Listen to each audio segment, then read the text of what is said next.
Ceci est une histoire basée sur des faits réels. Écoutez bien, écoutez-moi.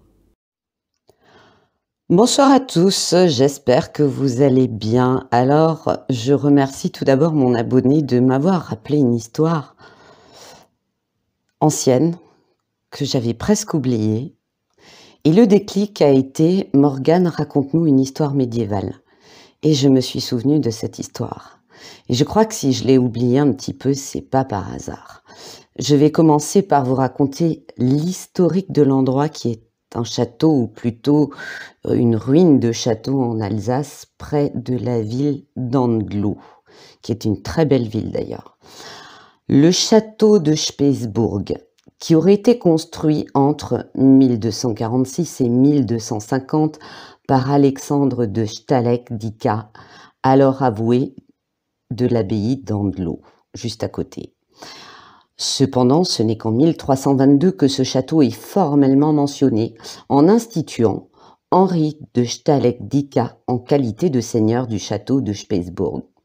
Il faut noter que la famille de Dika n'était pas originaire d'Alsace. Depuis le XIIe siècle, elle fournissait des dignitaires aux églises et cathédrales dans la haute et moyenne vallée du Rhin. Henri de Staleck-Dika est d'abord chanoine de Mayence avant d'acquérir cette dignité à Strasbourg en 1238.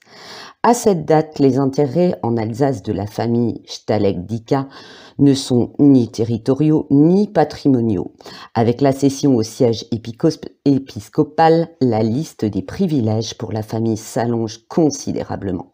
Des alliances sont alors conclues avec les familles Landsberg, les Winstein et les comtes de Werle. C'est dans ce contexte que Henri de Staleck-Dika inféode son frère Alexandre du droit d'avouerie sur l'abbaye d'Andlau. Alexandre est cité plusieurs fois dans les chartes épiscopales entre 1255 et 1259, et c'est en mars 1258 qu'il se voit transférer à son fils et à vie l'office de burgrave qu'il occupe. Nous sommes au milieu du XIIIe siècle et dans l'impossibilité de dire si à cette époque les deux Dika se sont constitués une seigneurie foncière dans la région d'Andlau, car leurs titres de biens datent tous du XIVe siècle.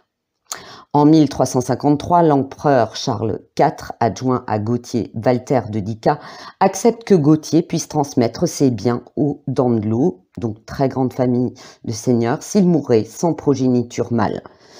En 1383, Gauthier institue les sires d'Andlau comme successeurs au château de Spesbourg.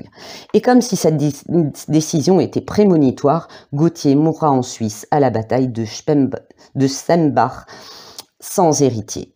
Le château sert alors de résidence à des membres de la famille d'Andlau.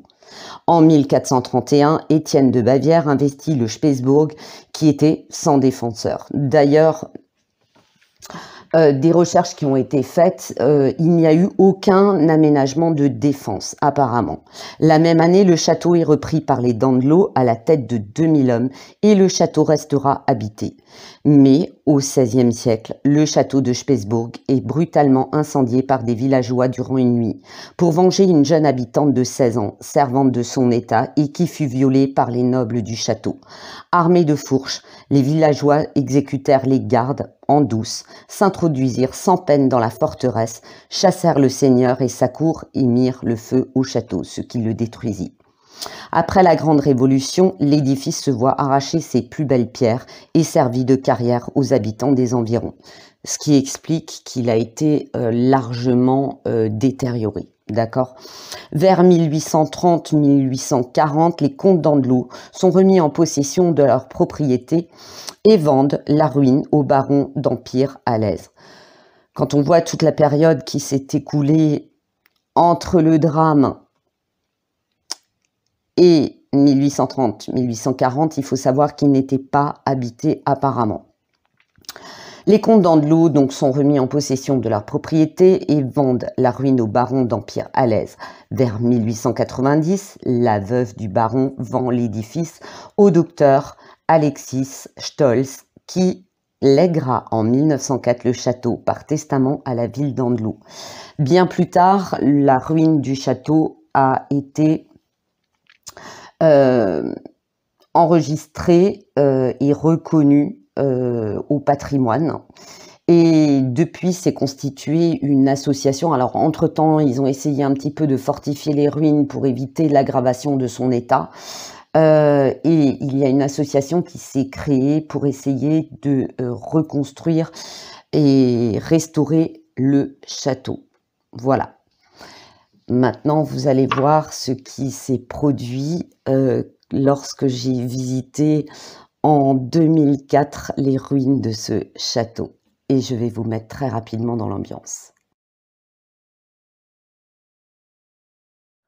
Donc, nous sommes en été 2004. À l'époque, j'avais fait pas mal de formations en magnétisme, en radiesthésie, en Reiki. D'ailleurs, j'avais fini ma formation de maître Reiki.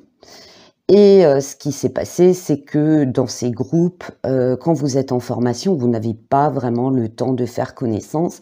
Et notre formatrice nous avait proposé de faire une sortie en Alsace, d'aller se promener, faire une randonnée, visiter des ruines de châteaux. Alors personnellement, je vais être honnête, je n'avais pas entendu parler de ce château de Spesbourg, qui d'ailleurs est une ruine. C'est comme si je vous parlais du château d'Ortembourg, du château du Ramstein. Il ne reste plus grand-chose. Les guerres, l'abandon et les intempéries étant passés par là, certains ont été parfois temporairement bloqués à l'accès du public parce qu'ils étaient dangereux. Et donc, nous faisons cette sortie, nous nous garons assez loin du château pour pouvoir faire un tour sympathique avec un petit pique-nique. Et on s'approche de ce fameux château de Spesbourg. On s'approche et je ne sais pas si c'est la fatigue, je ne sais pas si c'était l'énergie des lieux, mais... Et j'étais pas la seule d'ailleurs à ressentir une espèce de malaise, une espèce de sensation d'observation, mais très vite. Et plus on se rapprochait, et plus ça devenait pesant. Il faut savoir que beaucoup de châteaux en Alsace, notamment aussi de ruines, quand vous voulez y accéder, ce ne sont pas vraiment des terrains plats, c'est plus souvent des terrains pentus avec un accès difficile, des sentes étroites. Autant vous dire que c'est sportif. Mais là, l'ambiance était vraiment particulière. Et pourtant, la forêt aux alentours, je vous assure qu'elle est vraiment très très belle. Surtout en été, c'est très joli. En plus, on n'avait pas souffert vraiment de la chaleur ou d'une canicule exceptionnelle, bien qu'il ait fait assez chaud. Mais c'était un endroit agréable, sauf ceux qui étaient autour du château. Une personne nous avait accompagnés et connaissait très bien l'histoire, on l'avait même surnommé notre guide en rigolant, il connaissait très bien l'histoire. Et donc, il nous a invités à rentrer dans les ruines du château. On rentre dans la ruine, la personne se met au centre pour raconter l'histoire, bien plus longue que le résumé que je vous ai fait. Et on se retrouve un petit peu en cercle. On écoute en se déplaçant et à un moment donné, je me sens vraiment très très lourde, mais comme si mes pieds prenaient racine dans ce qui reste de sol des ruines du Spesbourg. Je vous mettrai une photo à la fin de la vidéo. Vous pourrez aussi regarder sur Google en tapant château du Spesbourg. Quand on le regarde comme ça, il n'a rien d'accueillant, vous y conviendrez. Mais à un moment donné, j'étais près d'un mur et j'arrivais plus à bouger. Et je me sentais de plus en plus observée, mais une observation vraiment menaçante. Et mon mari avait remarqué que je n'arrêtais pas de regarder vers ce qu'on pourrait appeler le premier étage, où il y avait 2 fenêtres, et mon attention se fixait dans un coin. Et à ce moment-là, je perçois 2 hommes et une femme, ou plutôt une jeune femme. Ces hommes regardaient la femme. Elle était en pleurs, elle était terrorisée, elle suppliait. Et les 2 hommes, de ce que je ressentais, c'était comme s'ils avaient bu de l'alcool, qu'ils étaient éméchés, mais on ressentait surtout une énergie, des flashs que j'avais, vraiment un rictus mauvais, quelque chose de vicieux, quelque chose de pervers en eux, quelque chose qui se donne tous les droits. Et par moments, j'étais de nouveau happée par la voix du guide qui racontait l'histoire du château, plus en détail de ce que je vous ai expliqué. Et je sentais mon cœur battre de plus en plus fort, mais vraiment de plus en plus fort, de plus en plus vite. Et je sentais littéralement la terreur de cette fille. Et ce qui était étonnant, c'est que j'ai ressenti cette terreur avant que la personne qui nous sert de guide raconte comment ce château a été détruit. Alors évidemment, selon les personnes, selon les historiens, certains vont vous dire on ne sait pas ce qui s'est passé exactement, on sait qu'il a été incendié par des villageois, qu'il y a eu une rébellion à cause d'une histoire avec une servante, mais le fond de l'histoire est le même, mais il y a des variantes. C'est pourquoi moi je vais vous expliquer ce que moi j'ai vécu par rapport à mes flashs et mes ressentis sur place. Et à un moment donné, mon mari se rend compte que j'étais vraiment immobile, les yeux fixes, que je commençais à trembler des mains. Et mon mari me dit « Mais qu'est-ce qui t'arrive ?»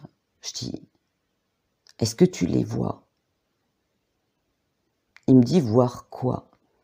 J'ai dit « Je vois 2 hommes et une jeune femme là-haut. » Il me dit « Oui, le guide est en train de l'expliquer en détail. » Et moi, j'étais mais atrocement mal. Et ce qui était marrant, c'était comme si, en même temps, ces 2 hommes sentaient ma présence. Donc, je voyais les scènes du passé, mais en même temps, je sentais une menace contre moi. Est-ce que c'était parce que je les avais ressentis, repérés, compris ce qui s'était passé? Je pense qu'il y a de fortes chances que oui. Et je me sens comme étranglée. Vraiment, je sens une pression dans mon cou. Évidemment, il y a cette espèce de malaise, cette espèce de terreur, de peur que je ressentais. Et je dis à mon mari, je ne peux pas rester là. Je ne peux pas rester là, il faut que je parte. Évidemment, je le dis discrètement parce que le groupe est en train d'observer les ruines, d'écouter avec attention. Tu sens une tension du groupe qui monte en se disant « Oh là là, quelle horreur !» Et c'est vrai que c'est atroce, des seigneurs qui violent une servante. Et malheureusement, cette histoire s'est répétée trop souvent dans bon nombre de châteaux. Oui, il y a eu des abus. Les droits de cuissage ne sont pas des légendes et quand ils les avaient pas, ils se les accordaient vraiment d'office à tire-larigot. Et mon mari ressent que j'étais vraiment dans un état presque de panique. Il m'a décrit plus tard, bien plus tard, les choses. Il m'a dit, t'avais de la peur dans ton regard. Tu respirais rapidement. Et c'est vrai que je respirais rapidement. Je commençais à trembler du bout des doigts. Et j'avais l'impression que plus ça avançait dans le récit du guide, et plus cette énergie, l'énergie malveillante de ces 2 êtres venait vers moi. Et à un moment donné, je coupe le guide, je dis, je me sens pas bien, il faut juste que j'aille prendre l'air. Et donc on s'est éloigné des ruines du château. Je trouve une pierre qui émerge du sol, je m'assois dessus. Et je dis à mon mari, j'ai vu tout ce qui s'est passé, c'est atroce, c'est franchement atroce. Et en plus, ils sont encore là. Mon mari, me connaissant, me croit, puisqu'il y a une autre histoire dans un château. Je vais pas spoil, je vous la raconterai ultérieurement. Et on est assis, il dit repose-toi, prends l'air, coupe-toi avec cette énergie. Et je dis je peux pas y retourner. Et au moment où je dis je peux pas y retourner, je sens la présence de ces deux hommes. Et je sens d'autres présences arriver. Et là, j'ai des flashs. Je vois clairement des gens, en particulier des hommes, armés de lampes torches, d'abord se faufiler au loin du château pour ne pas être repérés, puis monter, attaquer, comme il est dit, les gardes. Ils n'étaient pas nombreux. Je pense qu'on n'accordait pas beaucoup de soins et d'attention à ce château, malgré qu'il ait déjà vécu des attaques. Et j'ai les flashs des deux gardes. Pour moi, il y en avait deux en particulier qui présentaient un problème. Des deux gardes assassinés. Et en fait, ils ne sont pas chassés. Pour moi, ils n'ont pas été chassés. Une partie a pu s'enfuir, s'est sauvée. Mais les coupables, de ce que j'ai vu, sont morts. Ils ne se sont jamais, comme le décrit le résumé que j'avais trouvé sur le château, ils n'ont pas pu s'échapper, ils ont été assassinés. Et donc, je dis à mon mari, va voir le groupe et dis-leur que je me sens pas bien, il faut que je rentre. Mon mari me dit, t'es sûr, parce qu'il y a encore un autre lieu à visiter, ça va peut-être passer. Je dis non, là ça va vraiment pas. Et je sentais la présence, des deux agresseurs, parce que pour moi ils étaient deux. Je sens cette présence derrière moi et qui limite me touche, limite touche mon corps. Et je dis, alors il explique, et mon mari, toujours diplomate, essaye de leur expliquer pourquoi ça va pas. Quelqu'un veut venir vers moi, mon mari dit non, ne perds pas ton temps, on va rentrer à la maison, tout va bien aller. Et je ne pensais qu'à une chose, c'était fuir ce lieu, fuir ces deux présences. On se lève, on prend le sac à dos, on se lève, et je marche, et je me dis, plus tu vas t'éloigner, et plus le mal va s'éloigner de toi, sauf qu'il n'en a pas été ainsi. On s'éloigne, et là je suis prise d'une crise de panique, parce que je sens d'autres présences, menaçantes, méchantes, agressives. Donc j'essaye d'accélérer le pas, en plus, manque de chance, on était garé sur des hauteurs un peu plus loin, donc fallait monter une pente. Imagine la chose, tu n'es pas bien, tu es médium, tu sens des présences, tu as absorbé des énergies malveillantes. C'est bien plus tard que j'ai appris que certains appelaient ça de la mémométrie, la capacité de retracer en tant que médium les lieux et les événements et les personnes, de voir des aberrantes, des scènes du passé. Et on commence à marcher et c'est en pente, et là j'ai l'impression que quelque chose me tire mon sac à dos et m'empêche d'avancer. Et une partie forte de moi me dit avance, plus tu vas avancer, plus ils vont te lâcher. Il faut impérativement que tu arrives en haut de la pente parce qu'ils ne pourront plus passer. Et mon mari me sent, mais vraiment, je dis, mais est-ce que tu ne les vois pas? Ils sont là. Et il y avait ce sentier, il y avait des arbres de chaque côté. Et je disais, mais tu les vois pas, ils au pluriel, sont en train de nous suivre. il n'y avait pas que ces deux agresseurs, il y avait d'autres personnes. Et j'ai compris que c'était des villageois en rage, en colère. Ils n'étaient pas en colère contre moi, ils étaient toujours en colère contre ces deux violeurs.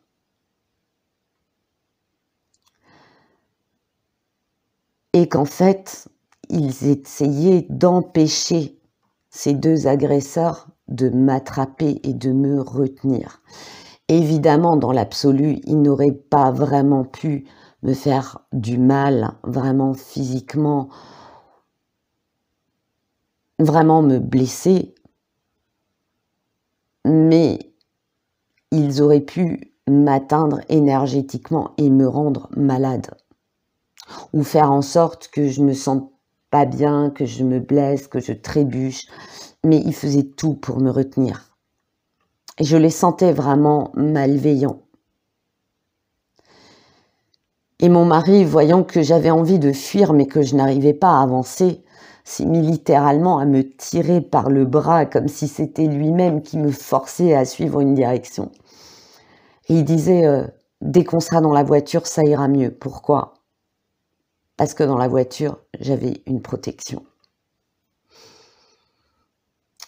Et on monte, et j'en pouvais plus. J'étais dans un état de panique comme rarement j'ai été dans des lieux nocifs, hantés. Mon mari me tire, il me dit « Allez, ma chérie, avance, il n'y a plus que 20 mètres, il n'y a plus que 15 mètres. » Et j'avais l'impression que c'était terriblement long. Et c'est vrai que petit à petit, je sentais cette traction sur mon sac à dos diminuer et diminuer et diminuer. Arrive le moment où on rentre dans la voiture. Je m'assois, mon mari me tend une bouteille d'eau, je bois la bouteille d'eau. Quelques gorgées en tremblant, hein, mais vraiment c'était impressionnant.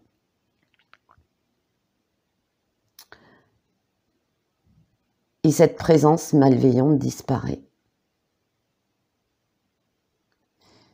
Et je vais pour visser ma bouteille d'eau et la poser. Et un instant, vous savez, quand vous vous penchez en avant vers le tableau de bord pour poser la bouteille, et je relève la tête et je regarde au travers du pare-brise. Et je vois la jeune fille hurler et disparaître. Et je reste silencieuse, mais genre comme pétrifiée pendant 15 secondes. Et mon mari me dit « Ça va ?» Je dis « Je viens de voir la fille. » Et là, il met la clé dans le contact et il dit « On s'en va, on s'en va. » Et on roule quelques kilomètres. On décide de se poser à un café. Il me dit « Écoute, faut peut-être se rafraîchir, sortir, marcher. » Je dis « Mais pas tant qu'on est dans la forêt près de ce château. » Et on va un petit peu plus loin. On tombe sur un petit village typiquement alsacien, sympa, en été, beaucoup de touristes, les terrasses et tout, les géraniums typiques en Alsace, les géraniums rouges. Et on s'installe, il me dit « Ça va ?» Je dis « Je vais prendre un café. » Il me dit « T'es sûr ?» Je dis « Ouais, ça va me faire du bien parce que là, il faut quelque chose qui me requinque. » Et on prend le café et mon mari dit « C'est bizarre hein, parce que cette fille, elle est redescendue au village d'après l'histoire. Donc elle était encore en vie. Comment ça se fait qu'elle est au château ?» Et en fait, ce que j'avais compris, je l'ai eu par flash aussi. Après, dans la voiture, quand j'ai vu la fille, j'ai encore eu des flashs. En fait, cette fille était revenue au village pour prévenir qu'elle était dans un état épouvantable. Elle avait des hématomes de partout. Je vous passe les détails du reste. Et elle a raconté en larmes, horrifiée, ce qui s'était passé. Les habitants choqués, d'après ce que j'ai compris, il y avait eu notamment un des deux. Alors, j'ai compris que c'était des frères et que l'un des deux poussait l'autre, le plus jeune, à avoir des vices. Boire, toucher les filles et d'autres choses comme cette pauvre servante. Et en fait, la fille a obtenu vengeance, sauf que c'est allé au-delà, sous l'effet de la colère, de la rage, et que d'autres choses s'étaient sans doute produites, que d'autres femmes, servantes ou des serviteurs avaient subi des violences, des agressions physiques et autres, vous voyez ce que je veux dire, notamment des filles. Et que ça avait été la goutte d'eau qui avait fait déborder le vase, qui avait conduit au meurtre des gardes, au meurtre d'une partie des gens du château, au meurtre des 2 responsables. Je suis désolée, ils n'ont pas été chassés, pas tous. Certains ont pu fuir, d'autres non. Justice avait été rendue, mais avait amené à la destruction totale de cette famille, de manière à ce qu'elle ne puisse probablement jamais revenir et surtout jamais continuer ses méfaits. Sauf que de ce que moi j'ai vu, je prétends pas détenir l'histoire du château et de la famille qui a été, mais de ce que j'ai compris, la fille, tellement traumatisée, tellement marquée dans sa chair, déshonorée, honteuse, avait fini par se suicider. D'où la présence de cette jeune fille dans le château. J'ai raconté bien plus tard ce qui s'était passé à ma formatrice qui concevait tout à fait qu'on puisse avoir des dons de médium, de mémométrie, qu'on puisse voir des choses venant des mondes invisibles.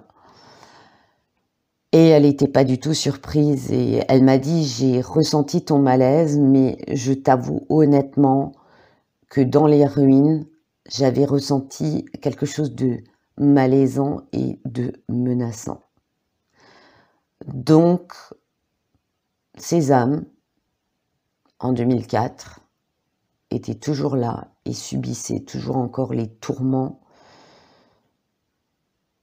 de cette histoire horrible, de cette histoire qui a amené à la destruction du château. Et j'y retournerai, je pense, je retournerai là-bas. Mais cette fois-ci, ça sera pour essayer de libérer, si j'y arrive, de libérer les âmes. J'ai souvent constaté dans les châteaux hantés, les lieux hantés, délabrés que j'avais visités, où j'avais perçu des choses, que c'est souvent